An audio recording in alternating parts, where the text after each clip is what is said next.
Hello दोस्तों, कैसे हैं आप सब। आज की हमारी कहानी है बेटी का फ़र्ज़। बेटी, मुझे अब अपने बेटे बहू के पास जाना है। बहुत दिन हो गए तेरे पास रहते। अब अपने भाई के पास फ़ोन करके मुझे मेरे घर भेजने का इंतज़ाम कर दे।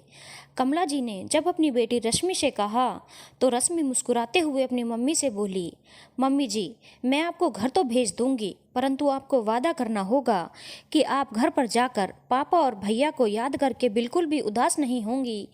भैया भाभी और बच्चों के साथ खुशी खुशी अपना जीवन जिएंगी।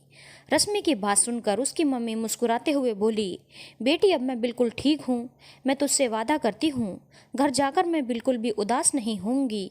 खुशी खुशी अपने बेटे बहू और पोते के संग अपना वक्त बिताऊंगी। ज़्यादा दिन तक बेटी के घर रहना ठीक नहीं। तेरे भैया भाभी क्या सोचेंगे कि उनकी मम्मी बेटी के घर जाकर हमें तो भूल ही गई।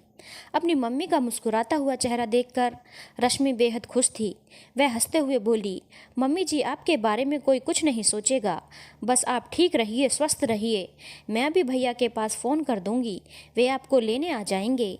यह कहकर उसने अपने भैया के पास फ़ोन कर दिया था। फ़ोन करने के बाद वह अपनी मम्मी को देखकर अपने अतीत के बारे में सोचने लगी थी। कुछ समय पहले बेहद खुशहाल मायका था उसका। उसके परिवार में उसके अलावा उसके मम्मी पापा, भैया भाभी, दो भतीजे और एक छोटा भाई भी था जो 12वीं कक्षा में पढ़ रहा था। सबकी जिंदगी के दिन बड़ी खुशी से बीत रहे थे। एक दिन उसके पापा छोटे भाई के साथ बाजार से कुछ सामान लेने जा रहे थे कि अचानक एक गाड़ी ने उन्हें ऐसी टक्कर मारी कि दोनों की मौके पर ही मौत हो गई थी, जिसके कारण उसकी मम्मी बेहद दुखी हो गई थी। पापा और भाई के जाने के कारण वे दिन रात रोती रहती थी। उसके भैया भाभी ने उन्हें समझाने का बहुत प्रयास किया, परंतु फिर भी उनका दुख कम नहीं हुआ था। वह दिन रात भर छोटे भाई और पापा के बारे में सोचती रहती थी। यह देखकर डॉक्टर ने उनके भाई से कहा, यदि यह लगातार ऐसे ही सोचती रहेंगी तो वह अवसाद में भी जा सकती हैं। इसीलिए इन्हें कुछ दिनों के लिए इनके घर से दूर भेज दो ताकि इनका मन बदल जाए। डॉक्टर की बात सुनकर रश्मि अपने भैया से बोली, भैया, मम्मी को मैं अपने ससुराल ले जाऊं। वहां पर बहुत से रमणीय स्थल हैं जिन्हें देखकर मम्मी का मन बदल जाएगा। यह सुनकर उसकी भाभी बोली, दीदी, आप मम्मी को अपने ससुराल ले जाने से पहले कुछ तो सोचो। यदि मम्मी को आप अपने साथ ले जाओगी तो लोग हमारे बारे में क्या कहेंगे कि हम दुख के वक्त अपनी मम्मी का ख्याल भी नहीं रख सके। यह सुनकर रश्मि बोली, भाभी, मैं क्या सोचूं, कौन क्या कहेगा। मुझे तो सिर्फ इतना पता है, आप मम्मी की बहुत सेवा करते हैं, परंतु भैया और पापा के कारण इनकी हालत बेहद खराब है। यदि यह गहरे अवसाद में चली गईं तो फिर ये जल्दी से ठीक नहीं होंगी। इसीलिए इस वक्त इनका मेरे साथ जाना ही ठीक है। रश्मि की बातें सुनकर उसकी भाभी संतुष्ट हो गई थी और उन्होंने अपनी सास को रश्मि के साथ उसके ससुराल भेज दिया था। ससुराल में आकर रश्मि मम्मी का बहुत ध्यान रखती थी। वह उन्हें रोजाना रमणीय स्थलों की सैर कराती, कभी मंदिर ले जाती तो कभी उनका दुख दूर करने के लिए सत्संग में लेकर जाती थी, ताकि उनका दुख दूर होकर उनके अंदर सकारात्मक विचार आए।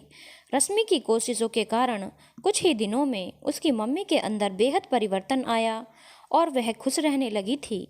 कुछ समय बेटी के पास रहने के बाद जब वे बिल्कुल ठीक हो गई तब वे रश्मि से बोली, बेटी, अब मैं ठीक हूँ, मुझे वापस घर भेज दो। रश्मि अपने अतीत की यादों में खोई हुई थी कि तभी उसकी मम्मी बोली, दुख के वक्त मेरी मदद कर तुमने मुझ पर बड़ा एहसान किया। यदि तुम मुझे यहाँ पर नहीं लाती तो शायद तेरे पापा और भाई के दुख के कारण मैं पागल हो जाती। यह सुनकर रश्मि बोली, मम्मी जी, कैसी बातें करती हो आप। इसमें एहसान कैसा? क्या सिर्फ माँ का फर्ज होता है अपने बच्चों की सेवा करने का? बेटी का कोई फर्ज नहीं होता अपनी माँ की सेवा करने का? मम्मी, मैंने आपकी सेवा करके अपना फर्ज निभाया है, आप पर एहसान नहीं किया। मेरे फर्ज को एहसान का नाम देकर मुझे रुस्वा मत करो। यह सुनकर उसकी मम्मी मुस्कुराते हुए बोली, तेरी जैसी बेटी पाकर मैं धन्य हुई।